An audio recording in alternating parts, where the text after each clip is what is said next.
Hello, everyone. My name is Jackson. Welcome to the Five Cents Podcast. I'll be your panelist today. I'm joined here by my four judges: Zay, What up, y'all? Josh, What's good? What's good? Nate, Yes, sir. What's up, y'all? and Nico. What's up? And together we make up five dudes who just give our opinions on all sorts of stuff, all sorts of topics, and really just kind of shoot the breeze. And so I'm going to start them off with something hot that I know at least a couple of them probably talked about before the show and or have opinions about. And it's going to be right up the music category because there's a very important album that dropped, what was that, last Friday? And I know that some people in this podcast are dying to talk about it. So I'm just going to turn over the reins. Boys, what do we think about Cole's new album? I'll let y'all go first.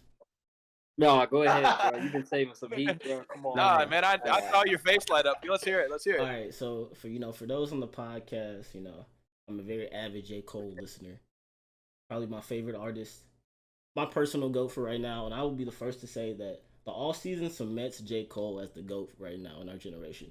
Because it answers everything that people have had a problem with for J. Cole in the past.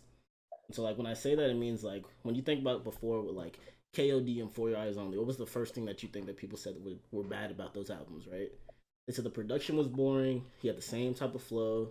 Even though he was really lyrical, he really didn't change much about his styles. A lot of the songs were pretty missable, which I don't agree with at all, but to each his own, respectable idea. But in this mixtape, the off season, J. Cole not only takes a whole different amount of sound, maintains the same level of pen that he's had in every single album he's had, if not done a lot better for a lot of the punchlines as well, in my opinion, and just changed his flow, had production, had a lot of list features who didn't just throw some throwaways in, but actually gave very solid verses that could have been on their own song. Like My Life at 21, that could have been 21 song and you couldn't tell the difference. That was just a lot part two, you know what I mean? So I feel like definitely like, although I don't think this is his best album, this is definitely J. Cole's best I guess technical album, if that makes sense. Like personally, for me, like my favorite J. Cole album is more relevant to like what's going on to me and what's relevant to me at the time.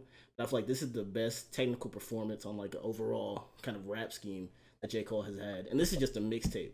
So I really feel like this is just a lead up to the fall off probably being his best album for me. So what do y'all think? Man, I think that you definitely hit it right on the ball when you were talking about like from like the technical aspect, because I've heard that a lot too, and that's when people they try to put J. Cole in a mid category because of his production value, and I sit there and I'm like, okay, so who do you call good? Now, no offense to you people that like Lil Uzi Vert, there's nothing necessarily wrong with him.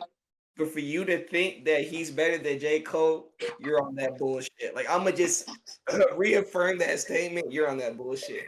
Lil Uzi Vert Like it is. about some of the most nonsense stuff I've ever heard, and just because it flows doesn't make it like great. I think the problem is like some people start looking at the term great, and I guess of course it's like subjectively speaking, but like come on now, what are you using? What are you classifying? Half of these dudes that rap nowadays are not lyrical. What J. Cole put out literally in the first song 95 South, this man put out a triple entendre with the Luigi brother line. I'm like, come on now, bro. How many people are just casually doing it? Like to most people, they were like, oh, he talking about Mario, or oh, he talking about an M on his head, or oh, and they were like, wait, he's talking about all those things. Yes, yes, he is. Like that was cold. That was clean. And I think that this album for me is also not my personal favorite, but I think that it just shows so much of J. Cole's like growth as an artist. Like, cause I started listening to J. Cole from the Sideline Story, so that's like what, like 2009 ish, 2011, one of those. 11, 11. 2000, 2011, 2011. 2011. So what? This has been 10 years for me listening to J. Cole, and he's a different man from back then. So that's just my take on it for right now. I'm sure you're gonna jog some stuff, but I'll let somebody else take over. Well, since we're talking about personal favorites, my personal favorite album from J. Cole is Born Sinner. That's my personal favorite. I thought that one was good from top to bottom. Like I can't there's nowhere I can fault that. But speaking on the latest that he came out with, I was clock watching. I was clock watching, and when it dropped, I was on it immediately. And I yeah, I don't see how you can't like it. Like I just I've listened to it too many times and I still like it. And I agree with what Nate was saying was that he everything that people said was bad about him and proved them wrong in this album. So it's like he was saying, and I've even talked to people that personally said that yeah, J. Cole's good. But I think a problem that a lot of people have with J. Cole, and this may or may not be true, this is just what I think. Um, I think the issue they have with J. Cole is because the style of rap, what he raps about, and his flow don't match a lot of people's lifestyles. So, for example, people would rather listen to, like Josh was saying, Lil Uzi, NBA YoungBoy, Future, and think about their music. You know, they're not really talking about anything worthwhile, but it's got a good beat. You can bob your head to it. You can get hyped to it. And a lot of people nowadays are living fast. They're living in excitement. They're living in entertainment. Entertainment's everywhere. So they want to be entertained with their music. So if they can bop their head to it, it doesn't matter if a rapper is talking about fucking bitches, selling drugs, and killing people. It's like, well, I can get hyped to it. But if you have J. Cole over here rapping to educate, um, like you'll listen to it and you'll be like, damn, that was good. Or not you, but the other people will listen to it and be like, damn, that was good. But they're not on that type of time. So they'll just listen to it and be like, yeah, that was good. But they can't listen to it consistently because they can't get hyped to it. Yeah. And so what he did is I can't remember the name of the song. No, which one was it? Actually, Josh, which song was it where he said that about the Luigi brothers? 95. Okay, so on 95 South, right? He took like a really the bass was pretty tuned up in that one, and there was a chorus towards the end where he was like, you know, throw your set, you know, the chorus is Represent like your throw your shit, set up, motherfucker. and I like have you no can't set. tell I have no me set. that Just putting that's that not out. some. But Yeah, exactly. I didn't even have to sing it, and it was automatic. So he proved everybody wrong that he can make hype, you know, make hype songs. He can make lyrical songs. He can take people I would have never thought. All right. Now him and Boz, rappers like that, I can see that. But I never saw Lil Baby and J. Cole meshing on one track, and he did it. I never would have saw that possible. Now I have my personal disagreements with Lil Baby. I just don't like him. I don't listen to his music. I don't think he's good.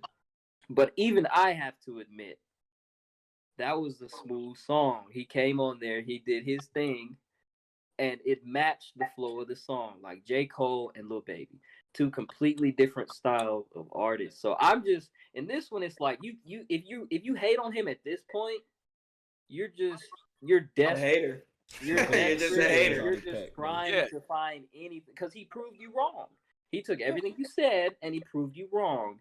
And now you're trying to find something else, and it's like if you hate on it and you think it's okay, here's my thing. If you think this album was mid and if you think it was only okay, show me just tell me the album that's came out recently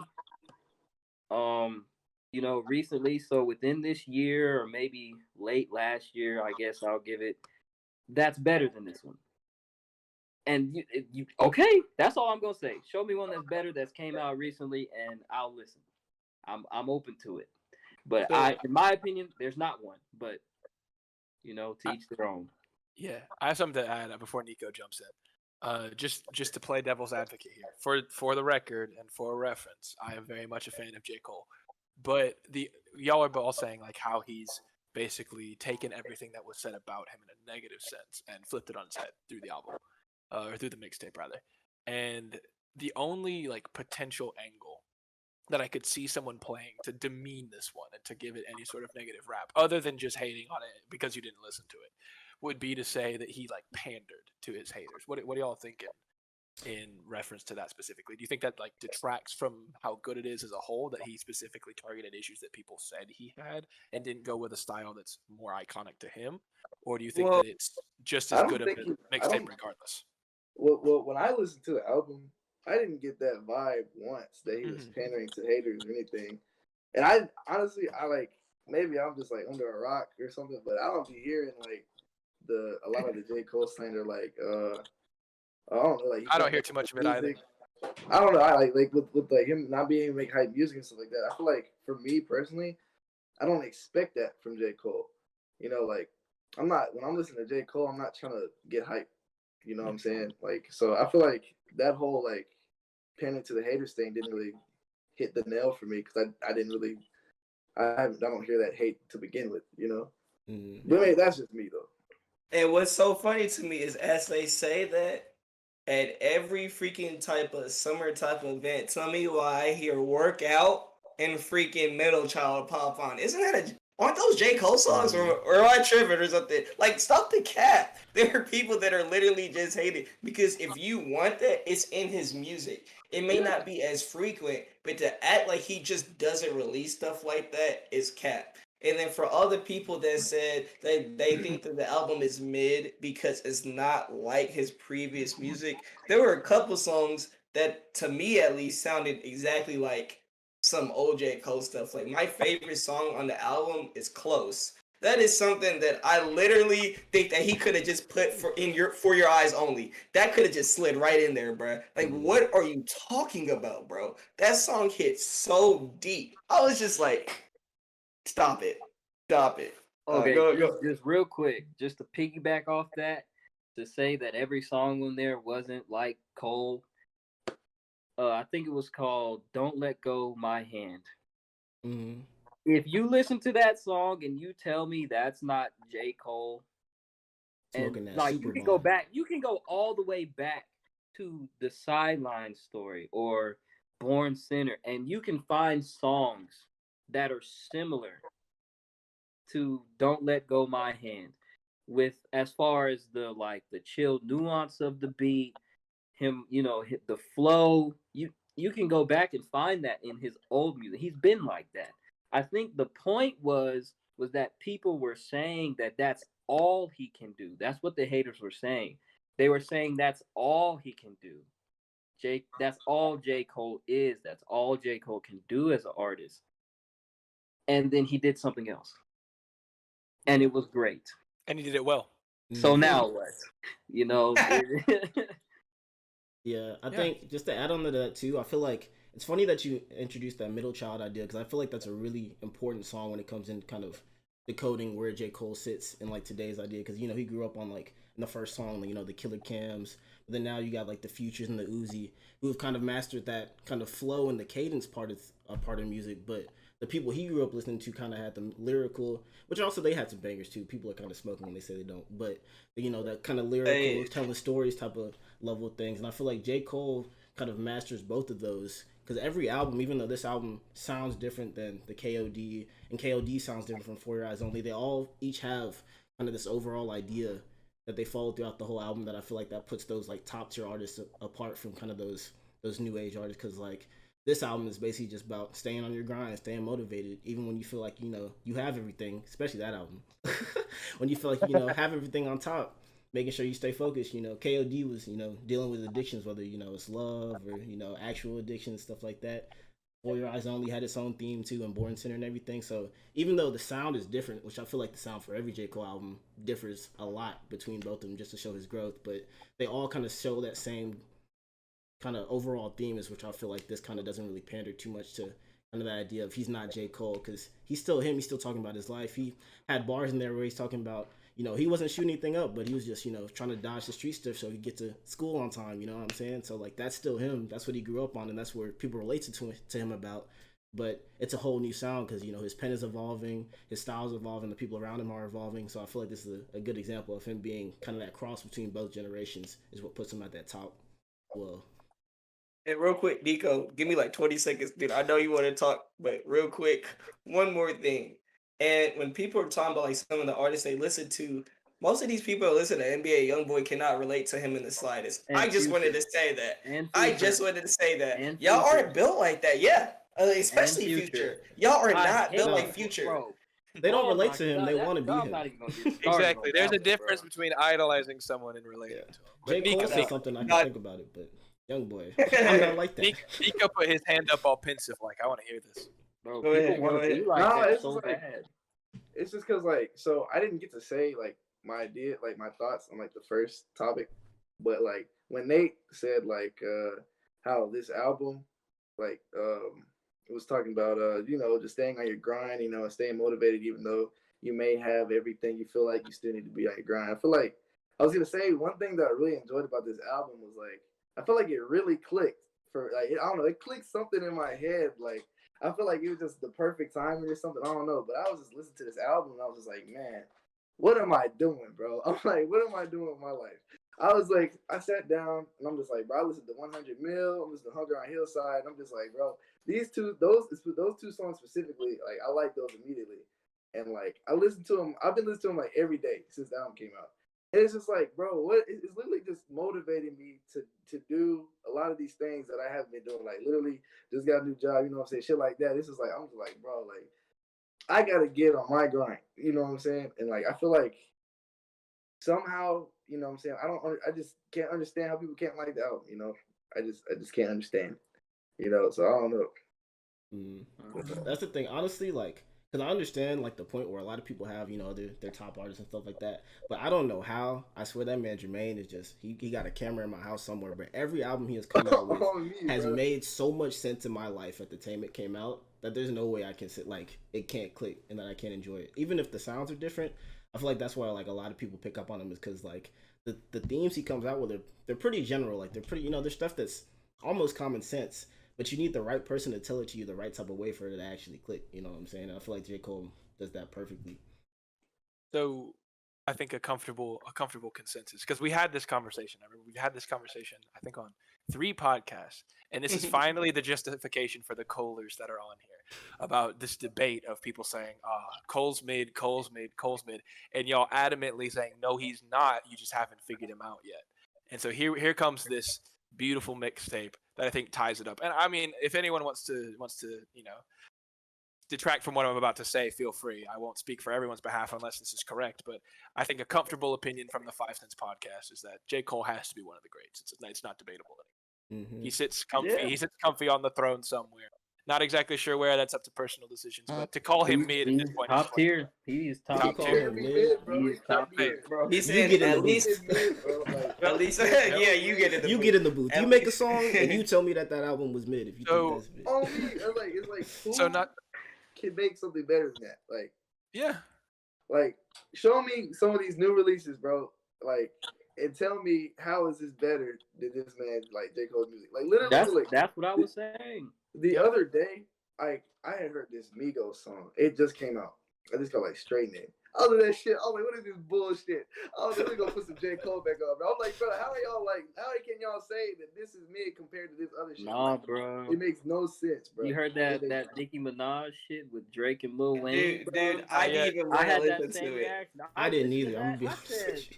I wiped my hands. I said, not yet. I was like, y'all like that shit? Hold up, bro. Nah, The bro. bars, Hold The up, bars hold for the up, pipe, hold bro. up. Literally, Hey, no, hold up. Hey, I'm just gonna say, and this is not to derail anything, but I know that we could be on this music topic for forever, and I know we could keep this going. So I'll let you finish this one, but I'm gonna steer us away right afterwards, just because I don't want to keep us on it for the entirety of the Okay. podcast. But go ahead, Josh, hit this real quick. Nah, real quick, man. I was telling Nico, man. I was on Snapchat and I was just scrolling through the day after the release, and literally I saw somebody had posted at night, what y'all listening to tonight, J. Cole or Nicki Minaj? And I said, I looked at my phone like, Huh? Listen. What? She said, I got Nicki, and I said, oh. Nicki Jesus. Minaj, bro. Yeah, no, you get out of here is what you do. You ain't got That's nobody. That's But that's disrespectful. shout out to bro. Nicki. That's You know, what she I did her said. thing. Nicki Minaj. No hate to the barbs. No hate Pink to the Friday barbs was that are making crazy, us- but Yeah, No, hate Pink to the Friday barbs that are- was, bro. Yeah. Pink Friday, the Fingerprint album. That was the last All right. time I respected Nicki Minaj. Don't bro. say I'm that. sorry. For the barbs, for those people who support Nicki in the audience, let's get one thing straight. No one in this podcast hates or dislikes Nicki Minaj, but all of us have been around long enough that we heard her when she was actually pretty solid, and in comparison, the stuff she's been putting out is like there's trash, and then there's like I really just if you put this on would consider jumping off of a bridge, and it's probably in the latter category. So just not to hate on your favorite artist, but in comparison to what she used to be, she's simply not the same. It's It's just like like a hold beat a qualifier. dolphin dive, Yeah. like just throw yourself and off then of even it. comparing what she is now, knowing that she's not what she used to be, to J. Cole. Come Correct. on. Yeah. No, it doesn't. let's just say Come because you know they always try to say it's just because he's female. Like I say the same thing for Wayne too. So it's not even just Yeah. Nicki. So Yeah. Yeah. No, I agree. Wayne fell off too. But anyways, I know we could be on that for literally the entire podcast. I want to give a slight bit of variety of pop culture in here that we're talking about, and considering that Cole's mixtape dropped on a Friday, I figure it's only important and only right to talk about another thing that was dropping on Fridays recently, and that would be the show Invincible. Now this show is a little particularly close to my heart because A, it's just good. B, it's like the first time I've ever seen a half Asian protagonist in anything, and I was like, "Hey, look at that! Let's clap it There's up one of just for there's that. one of us. There's one of us right there. Like, come on now." Which he didn't really represent us that well throughout the show. No, low key, he got folded a little bit too much for my taste. But that is what it is. I'm not gonna get mad at that. I was looking at him like, "Come on, bro! Like, all of us look like punks because of you. Like, now someone's gonna come up to me and be like, "Hey, what's your name, bro? Is it Mark? Yeah. Stick him up." Like, I can't. There's nothing I can do. Like, I'm just gonna be like, well, whatever. I'm gonna lose. But like it was one of those shows that I feel like really it took the nation by storm. I'm not even gonna lie. I had seen the first episode really early, and I had made it about 30 minutes through and paused in the middle of the day when I was watching it. I was like, I'm gonna finish this afterwards. And for anyone who hasn't watched this show yet, I will do my best to spoil nothing in our conversation that's about to follow. But I would recommend that if you really want to watch it with no spoilers, it's going to be difficult for us to not spoil anything, so I would recommend you skip ahead. But watch the first episode before you make any judgments. please. And I'm telling you, the whole first episode, start to finish, once you finish that first episode and the credits roll, then you can come and talk or say your piece on Twitter or whatever you got to do. But full recommendation for me. It's a phenomenal show. And I wanted to open up to the boys and like kind of give your experiences as you went throughout the show. And obviously steer from spoilers if you can, but it's kind of hard. All right, I'm gonna start because I'm gonna be the shortest. Gotcha. So I'm just gonna say it and get it out of here. Though I think the reason why it took the nation by storm, I guess you could say, is because it started off so strong. Yeah. Like it started off so strong, and it confused people. I think that's what it was, because when I was watching the first episode, confusion was my main thought. Yeah. Two things were my main thought: confusion and damn. That's it. I was confused and I was like, damn. And then the rest of the series, I'm not gonna say anything about it because I don't think there's any way I could not spoil it. Maybe they can do better than I can, but I cannot. But just watch it. It's a 10 out of 10. It's just watch it. It's not pretty good. It's really fucking good. And I don't watch TV shows. I don't ever watch series or anything like that. So this is coming from someone who doesn't watch those. I don't particularly do that, but this is one of the ones that I would say, yeah, that's it. Yeah. Let me go next after that, because I think it was me, Nico, Ivy, and Zay. We were sitting on the couch. They put us on. They put us on, but you had already seen it, so you didn't have the same reaction. He was there, kind of like that coach, just looking at his team, just like, yeah. Y'all know what's coming. But so Zay's reaction was, damn. I was like, yo, I was just looking at the screen. Yo, yo, yo, yo. I was out here going crazy because, like they said, that's the first episode in its completion is going to have you like that, and you're going to instantly be like, I gotta watch the next episode. I think they did such a good job at cliffhanging every About to say episode. that. Yeah. Oh my gosh! Like every week, you were like, "What the? When is the next episode? Friday? What time?" Like, literally, that's what they had you like. I think it did a great job of being realistic in terms of like the power scaling. There wasn't no plot armor. Like, There if it you is. were getting Not at all. bodied, you Mm-mm. were getting bodied. Like, there was no ifs, ands, or buts. So that when we were talking about Mark and what Jackson was talking about, you'll understand what we're talking about. I compare him slightly to Genos for anybody that watched One Punch Man. Don't do my man Genos dirty. I love Genos. Genos is my boy, and you know That's it. the perfect comparison. Genos, and if you don't know who Genos is, then there's nothing else to say. But if you do know who he is and how he works in that show, if you know how Genos works in the One You do Punch him Man so show, dirty. I then love then him. you will completely understand why he said that Mark is Genos, because it's true. It's true. It's true. And the only other point I like to hit on is the character development was good. Like low key, like they kind of subtly snuck that in there, but I like the way they stuck it in there. The character development for like the main and side characters, you got to see all of them grow and change. And I was like, isn't this just the first season? Like, how y'all touch on everybody like that, bro? That book was good. So like that, I said my piece. I didn't want to give no spoilers because if we did that, we can really talk. But that's the general consensus from me right there. When we let somebody else take over. For me, one thing that I gotta say is like I definitely want to put emphasis on like what Jackson said, but please watch the whole first episode before you make any more judgments of the show. Yep. Because Just like Promised Neverland.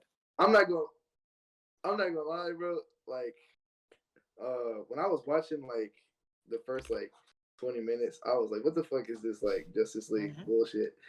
But then like, and I was just kind of like, yeah. But then like after the whole first episode, bro, like literally each episode, I was wanting more and more. And like by the end of the season, I'm just like, when's season 2 coming out? You know what I'm saying? So I'm Come just on. like, It's just on my I'm just plate. like, y'all gotta get on it if you're not on it. If you are on it, you know what I'm talking about. That's Oh yeah. what I was saying.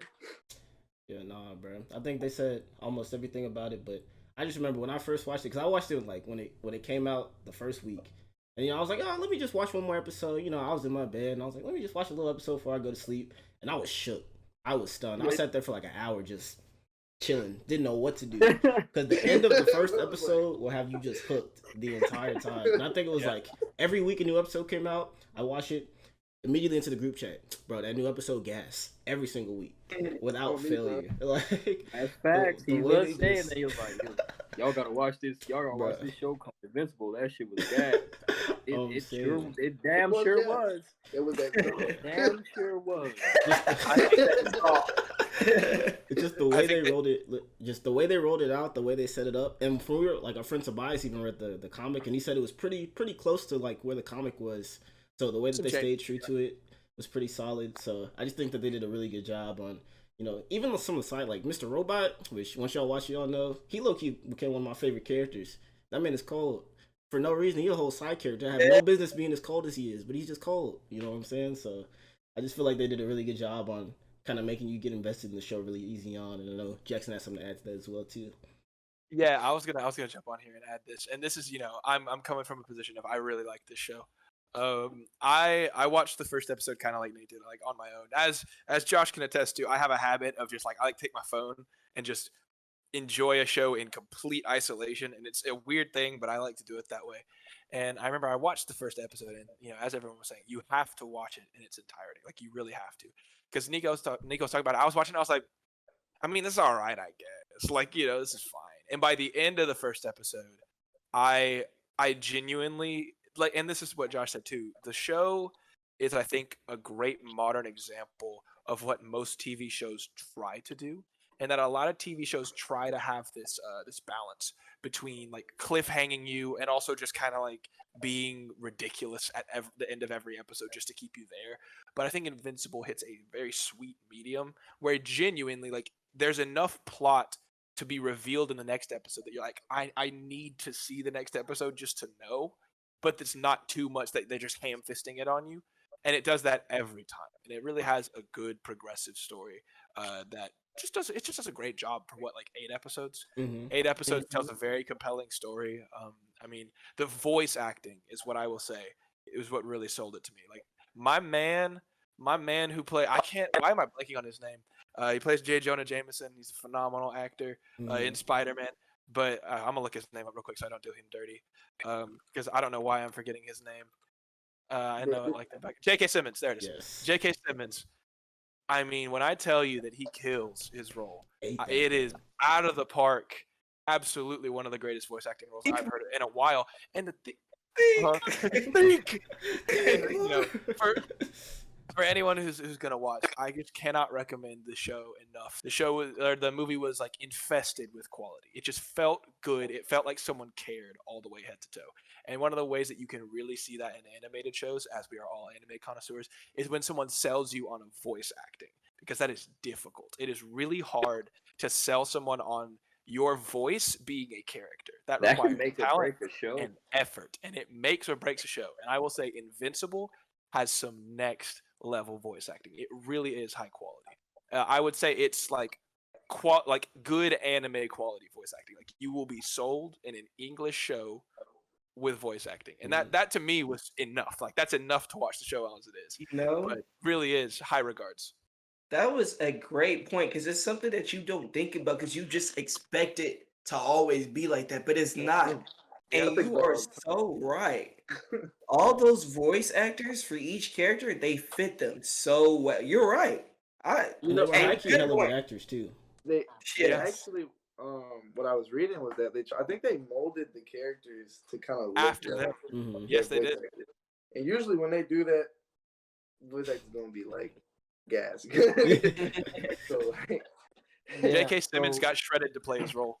Man. So like you know on- the my bad. I was gonna No, say you're like, did good. y'all know that the Asian dude from The Walking Dead, Stephen Young. Yeah, Stephen Young. Yeah, he's the voice actor for Mark, and He like ate that Mhm. dude too. he Yeah. ate, bro. And the blue dudes too. Those are my like personal Bro, favorites. those dudes are Yeah. hilarious. Bro. Hilarious. But yeah. Man, Zay? good topic so far, man. Oh yeah, they were gonna say, bro. Zay, did you want to add to that? I low-key have one more thing to add too before we move on. Go ahead. I want to go ahead. like a low-key shout out that I feel like is low-key underrepresented for a lot of these shows is like their social media teams. The Invincible social media team was on top of every single thing. Like as soon as you finish the episode, you go to Twitter and they're interacting with everybody, getting them hyped up for the next episode, posting low-key actually funny memes, not like the random nonsense some shows be throwing out. So like the fact that like I would watch an episode, already want some more, and they just be posting every single day, every week with more stuff, made it like even more invested. So like low key Amazon did the thing with this one for sure. Yeah. I'm not gonna lie, bro. I didn't notice any of the media. I stayed off to avoid like. I didn't need it. I didn't need it. I finished an episode and I was like clicking the next button on Amazon, like, bro, give me the next one. Like, load it faster. Yes, bro. Yeah, I mean, it's a great show. So, last topic, I just wanted to bring this in, and it was actually a comment that was made to me by a friend, and it really kind of, it was something that I thought was like kind of profound, only in the sense that for us it's nothing, but for someone coming from the perspective of the friend that told me this, it was like, oh really? And this was a friend who hadn't watched anime, really wasn't into TV at all, but had spoken to me. Was like talking about getting into. He had just finished, what was it? I think Attack on Titan, and next on his list was Demon Slayer. After some, easy recommendations, and in the anime podcast, you'll hear that I happen to recommend some easy ones to get yourself acclimated to anime. These guys are all connoisseurs, so they give you some of the best of the best. I was given the entry level stuff, but a comment that he made that I thought was really interesting was that live action TV is having a difficult time competing with these animated titles, and say 5-6 weeks ago, I would have been like, yeah, but it still draws such an audience. But then I got to thinking, like, when is the last time that you heard someone in a pop culture sense that isn't a geriatric person or doesn't have a terrible sense reference like Saturday Night Live as like the most popular show to happen on a weekend, or reference a talk show, or like, you know, whatever Jimmy Fallon said. And I think that there's a component of entertainment that is starting to be geared very heavily towards individual interests. And what I mean by that is we all grew up playing video games. And the beauty of a video game is that you can play it the way you feel like playing it. There's a design in your head of how this game works. And that means that no matter how the developer wants it to be, you could download Battlefield and sprint around in a Humvee packed with C4 just blowing people up, which is not at all the point of the game, but it's hilarious. And so because people have so much more freedom over their entertainment, we're not boxed in by 60 cable channels of, you know, regular scheduled programming. We have streaming apps and all sorts of websites where you can selectively choose what you want. It's getting more and more difficult to come up with a show where you are, you know, using expensive CG, expensive actors on set to recreate some of the magic that you can get through animation and through digital like CG and stuff like that. So the point that I wanted to bring up in the question I wanted to pose you guys is go through your head, think of the best animated show to you, right? The single best one there is. And I know we're all anime buffs, so this is probably going to be slightly stilted. But in recent memory, the best thing that you've watched that was animated, and compare it to the best thing that you watched that was live action. And honestly, do you think that animation is pulling ahead? Man. Can I go real quick? Go crazy. Absolutely. Yeah. Okay, so I got two shows that like instantly like popped in my Nail head. 'em. We finna have the same show. Okay, so the for live action. Okay, so like real quick. So are you mean like talk show type shows, or just real people? in Anything general? live action, just live action All right. entertainment. So I just got through watching The Boys, Yeah. and I think that was pretty fire. Mhm. But I would say if I was to pull like my like favorite like animated like series, like hence like Berserk, I gotta go with Berserk. Mhm. You know, because like I feel like it's a lot easier for these animated shows to have like these emotional like pulling and like, you know, like these scenes that like pull you into the show, you know, and make you feel connected with the characters a lot more than it is with like some of these live action shows, I feel like. But I wouldn't really say that like as far as like animated shows, I wouldn't say they're pulling ahead a lot per se, but I feel like they're making the live action shows, like these producers have to think more outside the box to retain and like keep these viewers interested in what they're providing. I feel like. And here's, I guess this is another caveat, and this is just to go on to what you said and give you an opportunity to answer this directly. So if you reference The Boys, which once again, phenomenal show, it's really, really good, and then talk about Berserk, I agree with you because I feel like it takes a very, very talented actor to draw you into an emotional scene and really make you feel it, but a good voice actor and a very good artist, which might be easier to come by than just throwing a camera in somebody's face and saying, you know, make me hurt inside. Can really draw you in as well. But considering that you brought up The Boys as the TV show, the live action TV show, I think that I'd go as far to say Invincible is probably the best superhero animation show that's come out in a very long while, at least in terms of comparability to The Boys. So if you had to rate the two, you know, obviously there's more of The Boys than there is of Invincible and vice versa. Just honest, no margins, doesn't matter by how much. Which would you say is better? Ooh-wee. Man, I gotta go with I gotta go with Invincible, bro. For me, at least personally. Fair enough. And you know, it's an But opinion. they're It's very close. They're It's very very close. close. They're very close. But the way I felt watching Invincible, bro, it's top, bro. Mm-hmm. Man, what's crazy is you stole like my examples like right out of my head because I thought that was the perfect comparison for me to give. When you want to think The Boys, for the people that don't know, is also a superhero show. And this superhero show is very realistic. Like if we had superheroes in like our day-to-day life, I think they would act like this. It's not like you're cheesy, like, oh, I'm going to protect the world. Like, no, like it's like legit. Like these people have problems. They deal with stuff too. You get to see that. You can relate to it. You can disagree, agree, all that good stuff. And thinking about that side, and again, how Invincible is also very realistic in terms of like there's no plot armor. What's supposed to happen happens, good or bad, and you get to see all like the character growth. So as well as what Nico said, I think that Invincible in my book is also better by somewhat of a margin. If I compare them, so I'd say first season of Invincible, I'd give it like a 9. And on my standard, that's like very high. Like I think that Invincible was a fabulous show. I give The Boys like an 8. And I think that that was a great show too. Like it's been a while that I've watched a live action and I was that intrigued about what was going on. I was like, man, who wrote this? This was good. I was sitting here like whoever wrote this really knew what they were doing. But what I will say is there are some things that you can't necessarily take away from live action. Hmm. I think that you could do so much more with animation than you can with live action because like the possibilities are endless with animation. But there's a certain connection that you get when you watch a live action because you are looking at a human being. And I don't think that that can ever be like replaced by animation, even though animation has the ability to do other things just out of the park better. But that like human aspect is why I don't think live action is ever gonna die.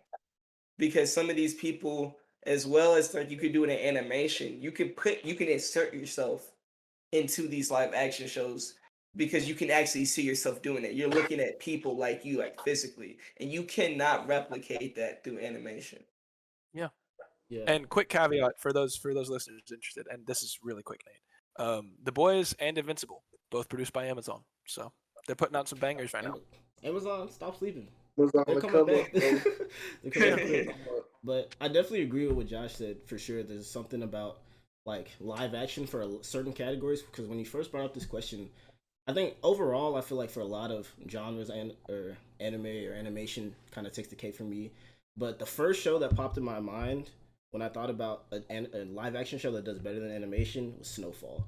I feel like for those type of shows to where it's like that type of drama, especially in kind of like that drug game type of show, I can never see a little animation like Tanjiro selling crack type shit. You feel what I'm saying? Yeah. Like something Yeah. about seeing like humans going through it and dealing with the realities of like real life. Because like in Snowfall, it's like, oh, this is like, he's at the house, he's trying to take care of his mom. That's something everybody can relate to, and it's like a real life thing. But then the next day, he's in this drug wars. He's having these gang wars, trying to fight with the CIA to keep everything together. And it's like stuff like that. Because like the other show I thought about too was like Breaking Bad, kind of those realistic, kind of more grimy shows. I feel like a lot better in live action because it's something close enough to reality to where everyone can relate to it and kind of see themselves in that seat. If like one thing went wrong in my life, I could be in the same place. Well, not like that because I'm not built like that, but I could possibly be in that situation. So especially for like the Breaking Bad, Walter White type of thing. So I feel like for certain categories and genres, it's a little bit more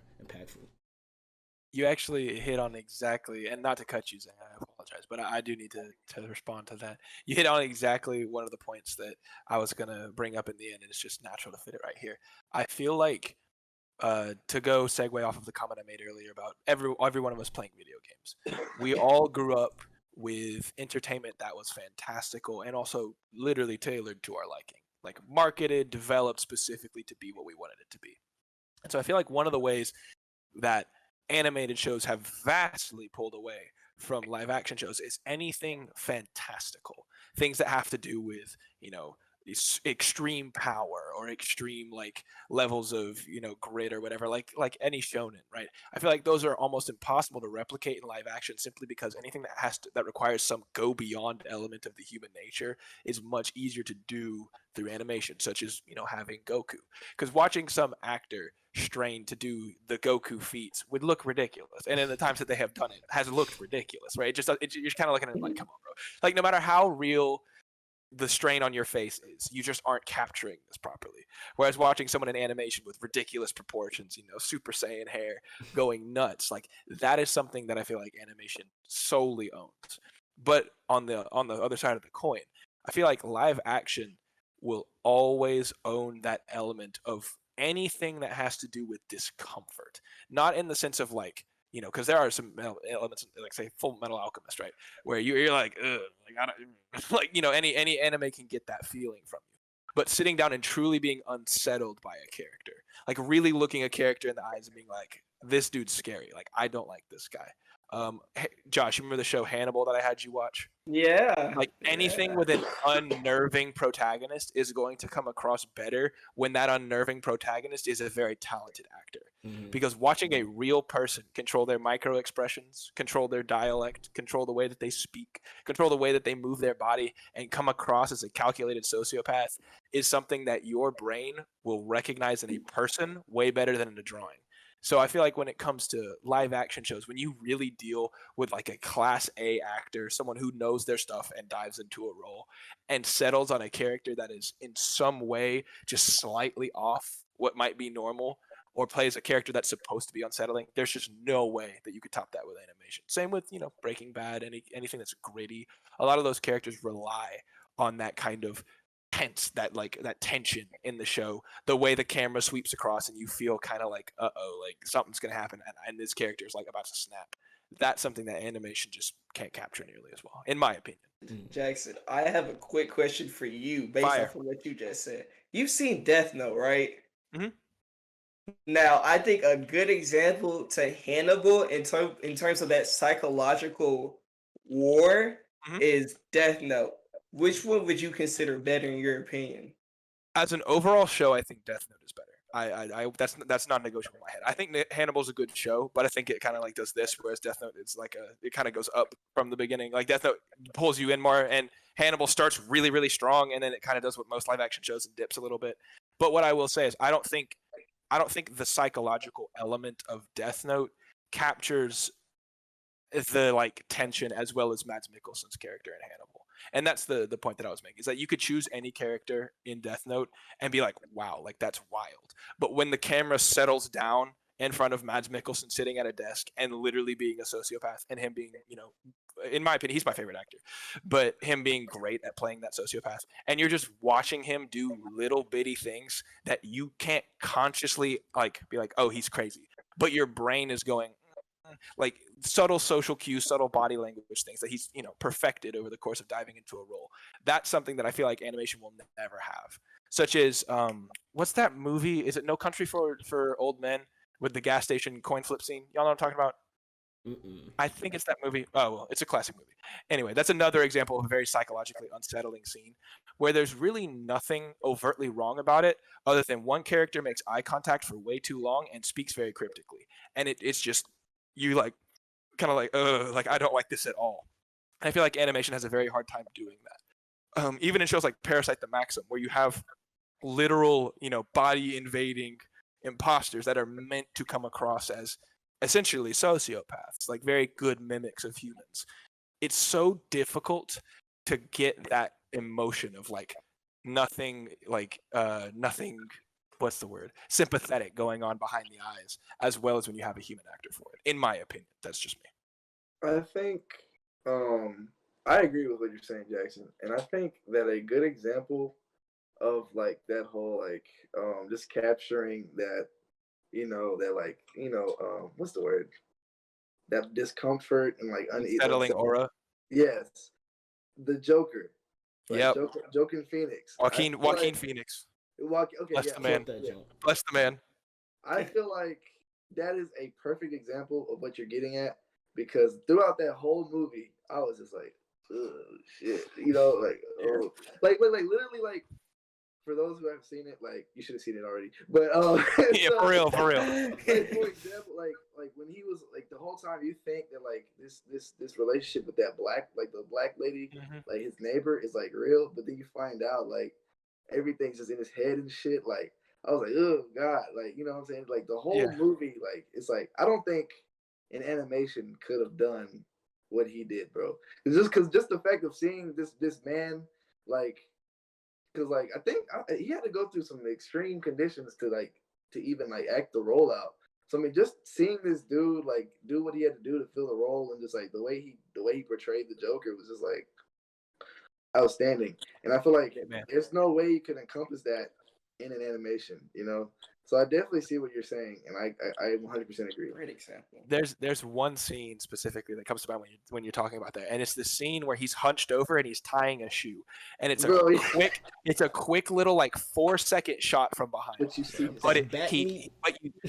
But he's so Joaquin Phoenix for this role like emaciated himself, like really, really, really starved himself, and got very ungainly, odd proportions, and like was constantly looking unkempt and greasy, but like not in the Heath Ledger way, in like a genuinely like mentally disturbed, like poor man of society kind of way. Mhm. And so there's this one scene where he's hunched over a shoe, and there's no dialogue, there's no fancy editing. It is just a scene of him looking almost otherworldly as he's tying the shoe, and it makes you kind of like you rise in your seat a little. You're like, oh, like I don't like that at all. And it's just that it would be so difficult to capture that in a drawing, because there are so many small things about the posture and the way he's moving his body and the way that he talks that they're just these little micro changes from normality, but they really do make the character. And I think that's an excellent point, that having a masterclass actor who could, basically drive himself insane for a role, come in and play a character. And there are two great examples of the Joker that you could reference for this, where you genuinely are like, this character is next level. That's something that I feel like is very difficult to do in animation, only from the sense of feeling that disconnect, like feeling physically like I don't like that guy. yeah, I definitely see what you're saying, Jackson, for sure. I think it just depends on the genre. Honestly, I don't think you can solidly like draw that line. Fair enough. Because they're just two completely different things. And with live action, like you were saying, animation is completely free. They can do whatever. The character can look like whatever. But with live action, it takes a lot more thought, because people look like what they look like. So you have to fit the role of a character to someone in real life, or someone that could come close to it. But in the animation, you can just kind of draw it however you want, make them look like however you want, have them proportioned however you want. You're free to do whatever you want. But if you're talking, like you asked some shows that are just like competing with animated shows, I think, and it was a long time ago. This was way back. I don't even remember exactly what you said. But I think there are live action shows that are better than animated shows within that genre. Like, I know everybody remembers, because there was a time when let's say Netflix and Hulu were getting really popular. They were getting really popular not for their animated section, but for the shows that they were streaming. Like, for example, this is one that everybody should remember: Empire. When Empire first came out, Empire was hot. Empire was on. You would open up your Snapchat and you would see an ad about Empire. Watch now on Hulu. You would see it on the little the side story thing that they have. There are other good shows that they come out with, like Grownish, Blackish. There's a lot of shows that were like hyped, and at the time that they were popular and doing their thing, animated shows weren't animated shows just weren't, I would say, as known. So I think that people look towards animated shows for a certain genre, like the superhero genre, for example. There's only so many things a person can do. There's only so many things a person can look like. There's only a certain way you can alter somebody's facial structure with makeup, and then it just doesn't completely fit the design. There's only a certain way you can recreate inhuman scenes. Like in an animated superhero show, they can show Superman flying off the planet, going through the galaxy, flying into the sun, and punching it until it explodes.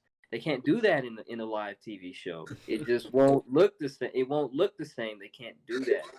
But if you're looking to get, like nitty gritty, like you're looking to take Power, for example, Empire. You're looking to see a crime show, with some drug dealers in it. you're not gonna go watch an animated show about drug dealers. It's just not what you do. You go to watch the people. You want to see the dude's face when he's panicking because someone just stole his stash of cocaine and now he can't pay his plug. You Yep. want to see what he does when he's put in a tight spot. You want to see what he does when someone messes with him and he finally, he's been a good guy just in the wrong situation and he finally snaps and gives in to the evil. You want to see a person act that out. You want to see their face. You want to see it the moment that they mentally break. You want to see the moment that they do some shit you never thought they would. You don't want to see some animated character do that. You want You're to spot on. watch an actor. You want to hear the mother cry because their son got shot. Yep. It's not the same animated than watching that mother break down in the movie or in the show. It's just so I think it just depends. I can't say for sure that one's pulling ahead of the other. I just think that they each have their own specialties, and their own specialties just so happen to be in separate genres. Like I've noticed that live action shows typically do better in shows like Breaking Bad. An all-time classic that I know of is what's it called? Criminal Minds. Yes, sir. Criminal Minds. I love that show. Everybody knows what is it? NCIS, I think. Yep. Everybody knows what that is. So like Law and Order, all the classics. Law. Like I think each, the production style has their own genre that they're solidified in, and that's just what you watch. And like Invincible, like y'all were saying, is better than The Boys. They're both superhero style shows, but Invincible can just give so much more within that genre than The Boys can. And it's not faulting live action, it's not faulting The Boys. It's literally that they have more freedom because it's animated. But when you want to watch things that are more realistic and things you can actually relate to, you want to watch something that you want to see a person doing it. Yes, sir. Because, okay, let's just propose a scenario. Let's say you're interested in playing the guitar. You want to learn how to play the guitar. Would you go into a store that has an animated guy playing a song on a screen, come play a guitar? Or would you go into the store where there's a guy sitting on a stool playing the same exact song in front of the guitar store saying, hey, come inside? I'm gonna go with the guitar store guy. I'm gonna go with the human. You probably Exactly. Because say it like that. The human. It's like a subconscious thing. Because you look at the human, and you're like, oh, a person is doing that. That means that if I really wanted to, I could.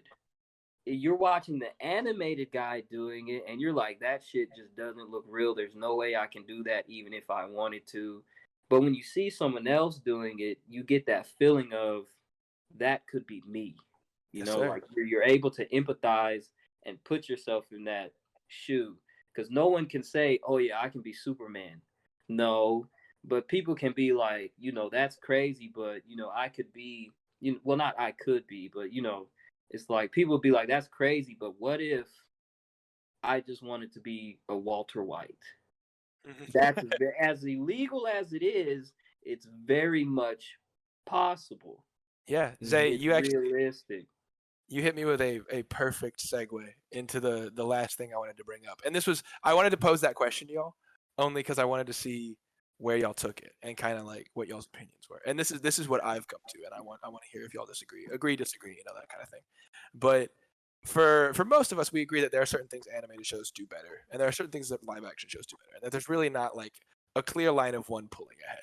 But in recent memory, there have been some animated shows that have surpassed some of the comparable live action shows. Yeah, and within the genre.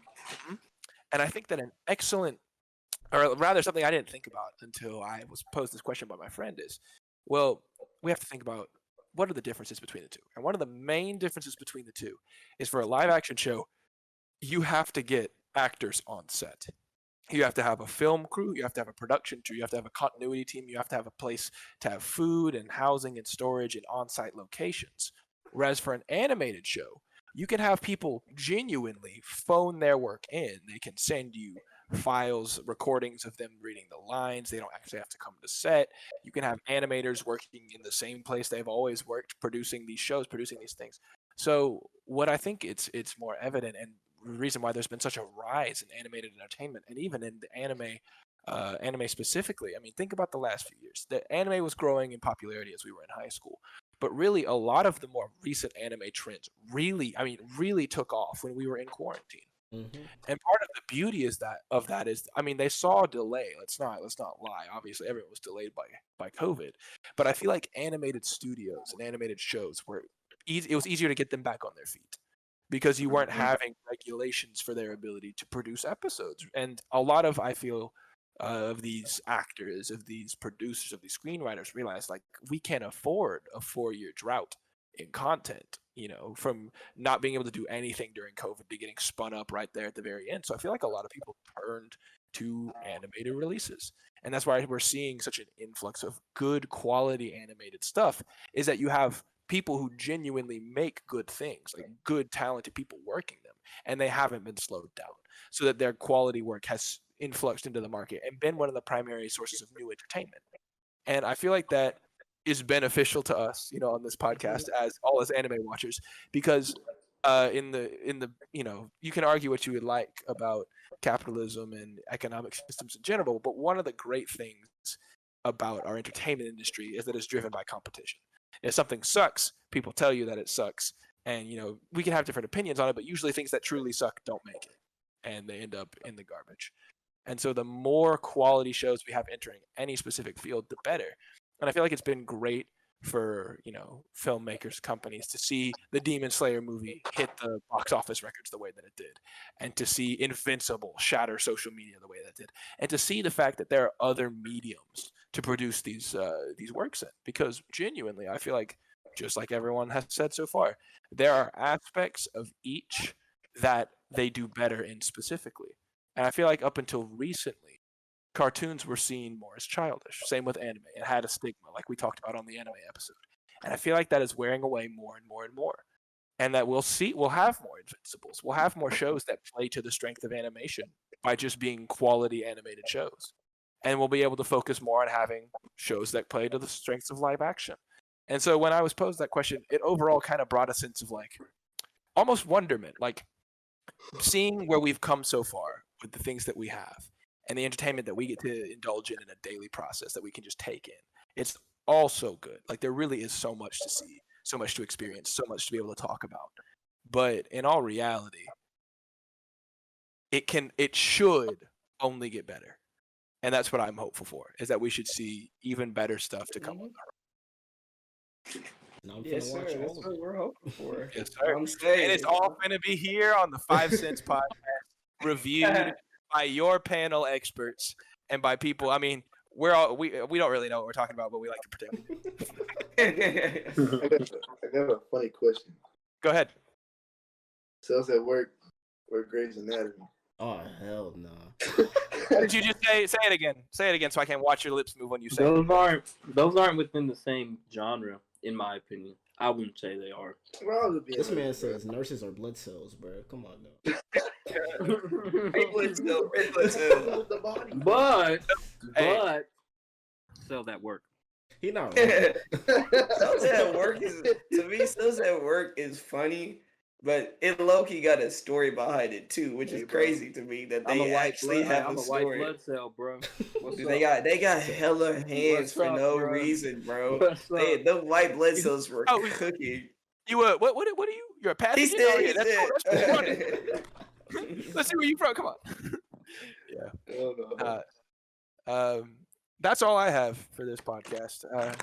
If anyone else has anything they'd like to add last minute, feel free. Man, Nico's Nah, I enjoyed the heat that you brought, my guy. Hey, these are some fire questions. Go ahead, man. listen to that Appreciate J. Cole. Go ahead, watch all these shows we don't mention today. it. Same. Go ahead, bless yourself. And then after you do all of that, really sit down and think about the best live action show that you've seen recently. Compare it to Invincible. Tell me if it's better. Other than the Respond in anyway. And then respond in YouTube. Please respond because I want to see Yeah. this. Respond on Okay, hold social on. media. Hold Let up. us know.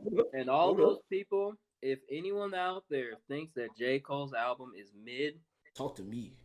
show me the album that has been released recently. Just drop it, and I'll listen to it. And I'm not just going to listen to it once. I'm going to listen to it objectively. And I'm not going to be biased. I'm going to listen to it multiple times from top to bottom. And I'm going to listen to J. Cole's album. I'm going to break them down one by one by one. And I'm going to make sure to make a fair as a judgment as I can. Yeah. But if you really think that's mid, then you're going to have to show me what is gas to you. Let's say Hey. if you And have I a good wanna- response and a And if respectable that answer, shit is we'll shout you out. boo-boo, if that Yeah, exactly. Yeah, We'll I was shout you gonna out. say, We'll respond to If it on our you're social media. right. if that shit's boo-boo, I'm on your ass. And that's I was about to say, No. Nate, you showed one side, but if you put some trash in the if comments, that shit's boo-boo, best believe it's just us on this social media. We have nothing to lose for coming for you. I was gonna say, don't think that it's just Zay that will be on your case. We will all be on your case. Like, Nah, no. When you think you done getting that whooping, then your mom pass the belt to your dad. They will type get shit. 5 cents, all right. You're right. Yeah, I might give him a whole quarter. You feel what I'm saying? Shit. Anyways, thank you so much for listening in this week, guys. We really appreciate it as always, and hope that you enjoyed. And we're just talking about the things that we're passionate about, and hope we didn't rub your ears dry with them. But that's all from me, your panelist Jackson. Zay, got anything you want to say to the folks on your way out? I was actually gonna say, Grownish. Watch it. It's a live action show. Kind of, I guess you could say live action. It's just a show. It's really good. Also, Criminal Minds, really good. And The Mentalist, my personal favorite crime show. Hey, I've watched we right there. I've watched all 7 right seasons, there. like We over right 100, there. like over hundreds of times now. I've been watching it since it came out in 2008. I would recommend that show to anybody. So The Mentalist, Criminal Minds, and Grownish. Those are 3 really good shows. Check them out, and hey, let me know what you think. Yes, sir. Josh, you got anything you want to say to the folks at home? Folks at home. Hold up now. But just to piggyback off of Zay, yeah, we both watched Grownish, and I didn't know the way he felt about The Mentalist, but I'm right there with you. That's crazy to me. But Grownish, anybody that is a college student would just think Grownish is hilarious. Just putting that out there. That's why you would relate to it so much, because it just fits our age group. It's hilarious. Yeah. But other than that, no, not really. Just be sure to follow us on YouTube. Hit us up on Spotify Podcasts, Apple Podcasts, Google Podcasts, and Stitcher. Share us out. Yeah. No, Shout those channel names out. Give them the full link for it if you can, or like not the full. no. Links down in the bio. I got you. Oh, in the Links down bio. in the bio, but yeah, it's just called 5 Cents Podcast, or just type in 5 Cents, and we should pop up. We should. I'm not sure if we're gonna be known enough yet or all that, but Hey, we if should. you don't know pop us up. now, Hey, Josh, hop on the train. dig it, bro. Tell them how to type it in. Tell 'em how to Oh type yeah, it in. okay, I got you. So it's 5, like the number 5, and then ENSE. Because And we're that funny is like that. We gotta drop puns. Yeah, but that's how you find us. 5 Cents, folks. That's it for me. Yes, sir. Nate, you got anything for him? No, y'all summed it up. We had a pretty good episode today. We're starting this podcast thing, so if y'all aren't on the wave yet, go ahead and hop on, and hopefully y'all join us on the next one. Yes, sir. Yes, sir. Nico, close us out, big man. Anything you want to say to him? One thing I gotta say is thanks for tuning in to the 5 Cents Podcast, and we can't wait to see you for the next episode. Peace. Yes, sir. That's it from us. Have a nice rest of your